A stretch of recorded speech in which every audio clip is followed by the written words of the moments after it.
zoo, where we're here for wildlife and we're here for all of you. My name is Carolyn and I'm with the learning team here at the zoo. And right now the keepers are getting started with the training demonstration with the seals here. So it looks like we have 4 keepers working with 4 seals. So we have 2 harbor seals and 2 gray seals.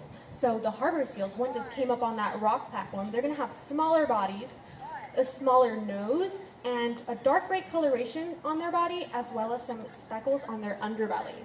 Now the gray seals are a bit larger, have a longer nose, and have a light gray color to their body. Now each of these seals is voluntarily participating in their own care today. And that means if they didn't want to participate, that would be perfectly okay. They don't need to, but it looks like they're all very excited to participate today. Now, training here helps demonstrate our commitment to care for the keepers and the seals. And for everyone in the stadium area, I do ask that we take a seat because the keepers will sometimes use this railing to train the seals, so thank you for your cooperation, everyone. Now, the main reason we do these training sessions is to help check the overall well-being of each of the seals. Now, this is really important because we want to make sure that each individual is happy and healthy.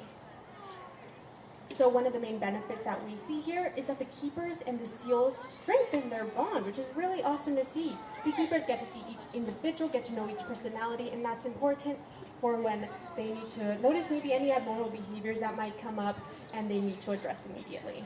For the seals, it allows them to get very trusting of each keeper, and that's obviously very important during these training sessions. They need to feel safe and trust their keeper.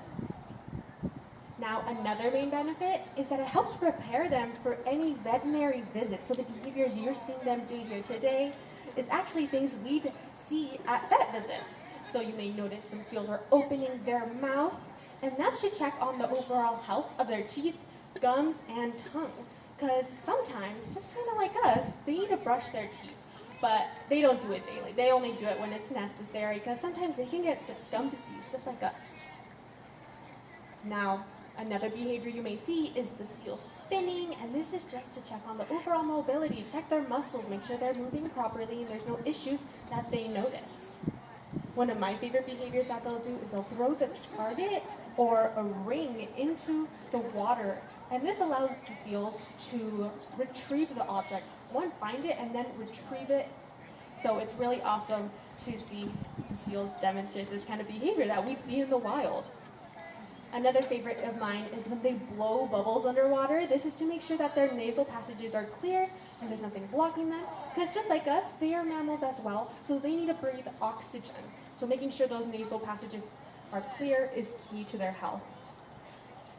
Now, another behavior that I love to see is when they kind of wave their flipper. It kind of looks like they're saying hi to us, but really this is to check on their nails. Sometimes they'll need to trim their nails, because out in the wild they actually use nails to cut ice, but obviously here in their pool they don't need to cut ice, so it's not really necessary here. So they like to make sure they're trimmed. Now you may be wondering, well, how is this training happening? How are they able to do these behaviors? And it's all through positive reinforcement training. So positive reinforcement training is when they are rewarded for doing the correct behavior. So the seals are able to make that mental note of, okay, when I do this behavior, I get rewarded, and that's awesome to see. So there's 4 easy steps to positive reinforcement training. I like to call them the 4 R's: request, respond, reward, and repeat. So that first R, request. The keepers are requesting a behavior from the seals, and this could be through a verbal cue or even a hand gesture that you may notice them doing sometimes. Now the second R was respond, so the seal will then respond with the appropriate behavior. Now what happens if the seal doesn't respond? Or maybe they respond incorrectly. Well, that's okay. It's called positive reinforcement for a reason. Nothing bad happens. The keeper will simply ignore the incorrect behavior, try again, or just move on to a new behavior. Maybe the seal doesn't want to do that particular behavior. Now the third R, my favorite R, reward. So you may notice that the keepers are